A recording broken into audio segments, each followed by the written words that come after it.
The Forgotten Fusion. How South Asian indentured servants became the hidden ancestors of Black America. The truth about Black Indians. They never wanted you to know. They told us our ancestors came from Africa, and that was it. They told us we were only one thing, one people, one journey, one boxed-in history that fit neatly inside the Atlantic slave trade and ended at the plantation gates. But what if they lied? What if there were other ships? What if some of our ancestors didn't come from West Africa, but from the ports of Calcutta, the coast of Madras, or the rice fields of Bengal? What if, before Ellis Island ever opened, and long before South Asian immigration became mainstream in the late 20th century, there were already Indians in America, living, working, suffering, and yes, falling in love? What if the true roots of Black America were not only carved by the whip of white supremacy, but braided together with other colonized souls from halfway around the world? This is the story they erased, the story of the East Indians, men and women who arrived not as tourists or professionals, but as indentured servants, sometimes as slaves, and often as the forgotten. Their lives folded into the same brutal hierarchy that held African bodies in chains. But over time, a quiet fusion began.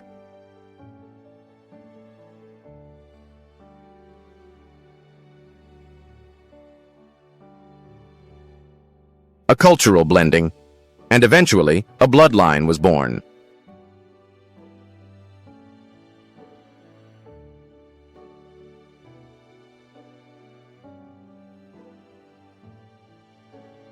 This is the forbidden fusion no one taught you in school.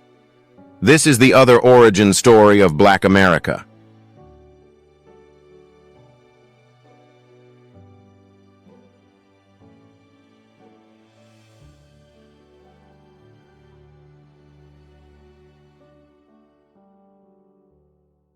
It begins on the edges of the British Empire.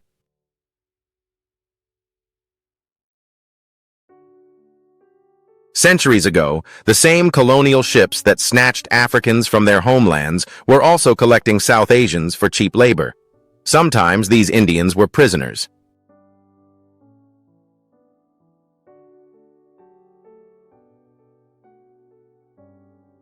Sometimes they were kidnapped. Sometimes they signed their names onto contracts they couldn't read, false promises of paradise in return for years of unpaid servitude.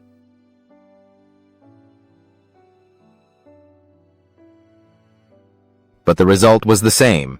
They arrived in the Americas shackled to an impossible debt and subjected to the same cruel plantation systems that destroyed generations of African families.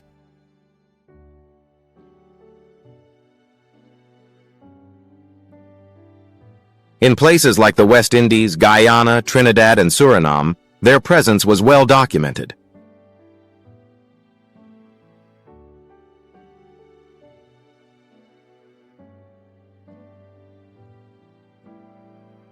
But in the United States, their legacy was cloaked in racial ambiguity.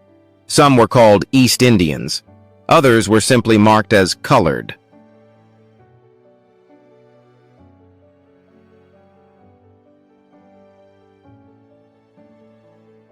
There are even court documents from the 1600s and 1700s that describe individuals with Indian fathers and Irish or African mothers, children of mixed heritage who were sold, enslaved, or labeled mulatto despite having South Asian blood.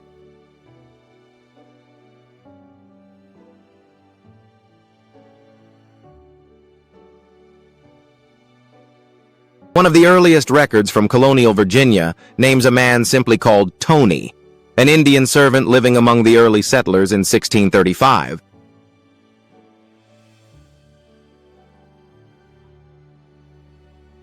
In Maryland, a mixed-race child with an Indian father was sentenced to serve until age 31. Her crime? Being born. Her sentence? Slavery by classification. These weren't isolated incidents. They were the beginning of something hidden, an identity that was never allowed to fully exist.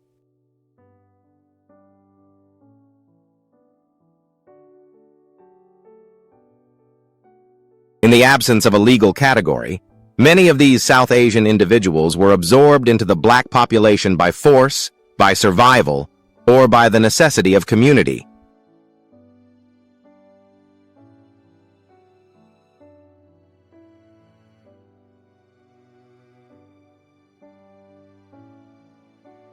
They married into African-descended families. They shared traditions, foods, languages, and dreams. Their children, grandchildren, and great-grandchildren became part of what we now simply call African American. The Bengali sailor, the Tamil servant, the child of two continents, living in a land that would never acknowledge their full story.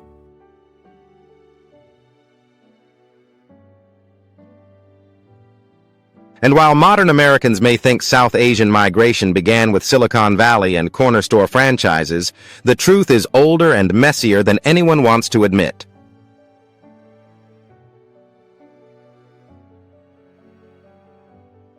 The legacy of this fusion lingers in families who look in the mirror and wonder why their eyes are almond-shaped, why their grandmother's curry tastes just a little different, or why their family name doesn't match the West African origins they were told they had.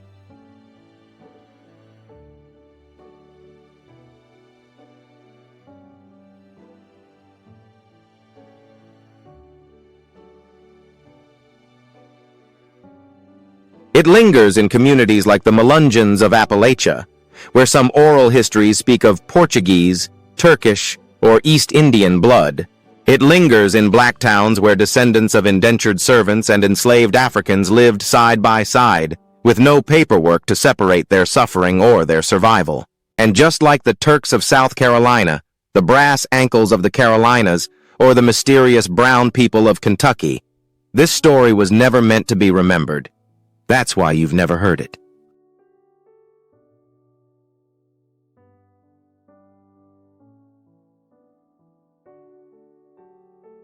Because it proves that race in America was never simple. It proves that the entire system was built on categorizing people in ways that made them easier to control, to label, to sell.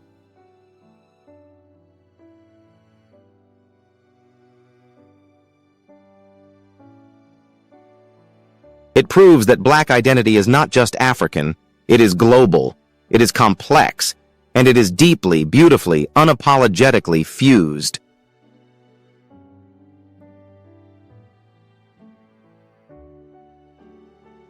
So the next time someone tries to flatten your history or simplify your story into one origin and one journey, remind them, we come from everywhere.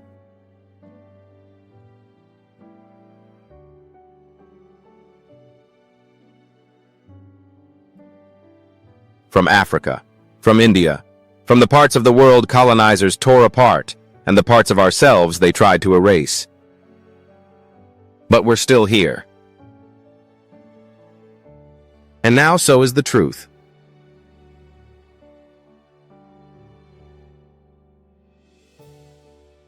Legal disclaimer. This story is part of Scope News' Hidden Histories series, exploring erased, suppressed, and overlooked contributions to African American identity across the globe.